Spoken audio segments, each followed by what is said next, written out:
is it that makes some groups obviously more successful and more productive than others? Well, that's the question a team at MIT took to research. They brought in hundreds of volunteers, they put them into groups, and they gave them very hard problems to solve. And what happened was exactly what you'd expect, that some groups were very much more successful than others.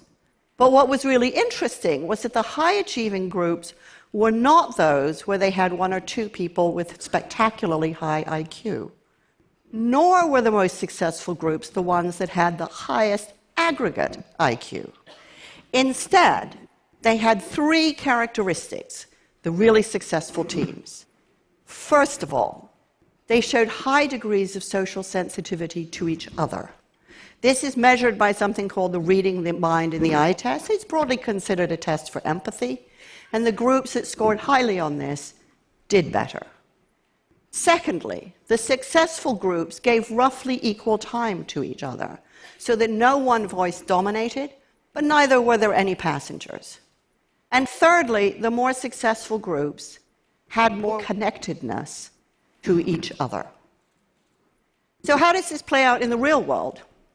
Well, it means that what happens between people really counts.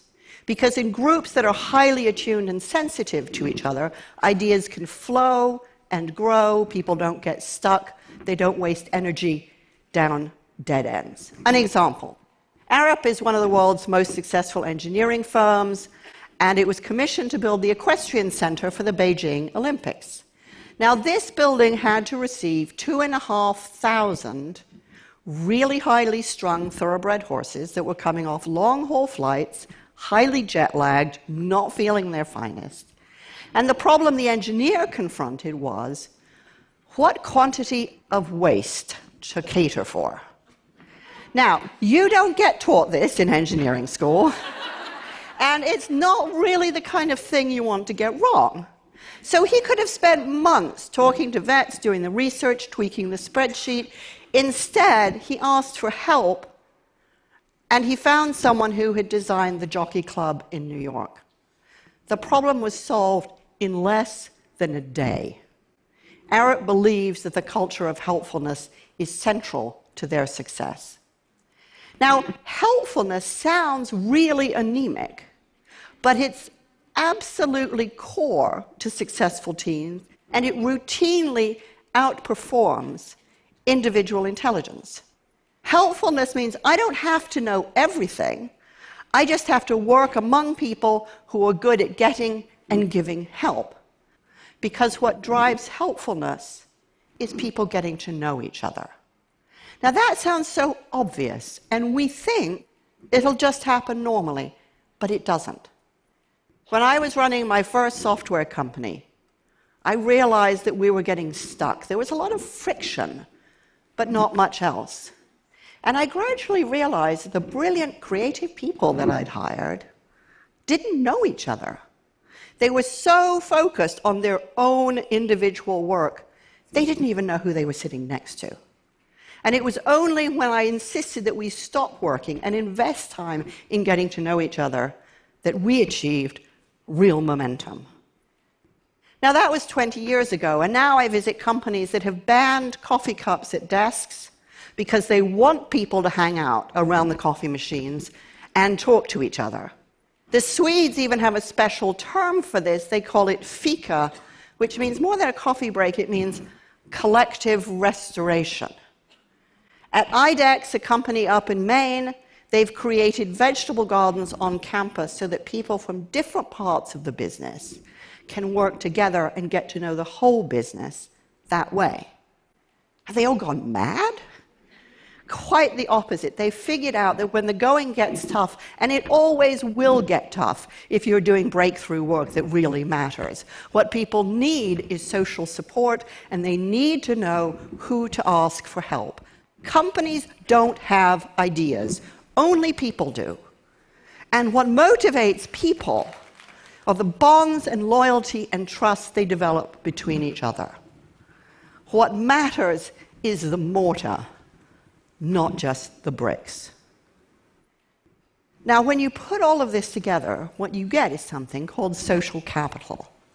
Social capital is the reliance and interdependency that builds trust. The term comes from sociologists who were studying communities that proved particularly resilient in times of stress.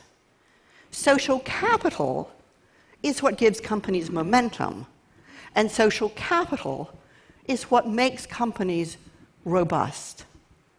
What does this mean in practical terms? It means that time is everything, because social capital compounds with time. So teams that work together longer get better, because it takes time to develop the trust you need for real candor and openness. And time is what builds value. When Alex Pentland suggested to one company that they synchronize coffee breaks so that people would have time to talk to each other, profits went up $15 million and employee satisfaction went up 10%. Not a bad return on social capital, which compounds even as you spend it. Now, this isn't about chumminess, and it's no charter for slackers, because conflict is frequent, because candor is safe. And that's how good ideas turn into great ideas. Because no idea is born fully formed. It emerges a little bit as a child is born, kind of messy and confused, but full of possibilities. And it's only through the generous contribution, faith, and challenge that they achieve their potential. And that's what social capital supports.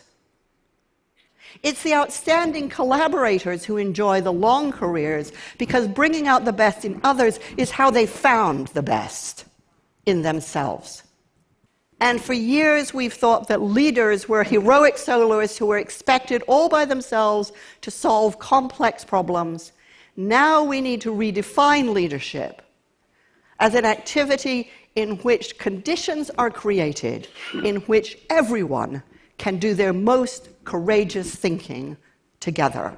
We know that this works. We need everybody. Everybody has a valid perspective.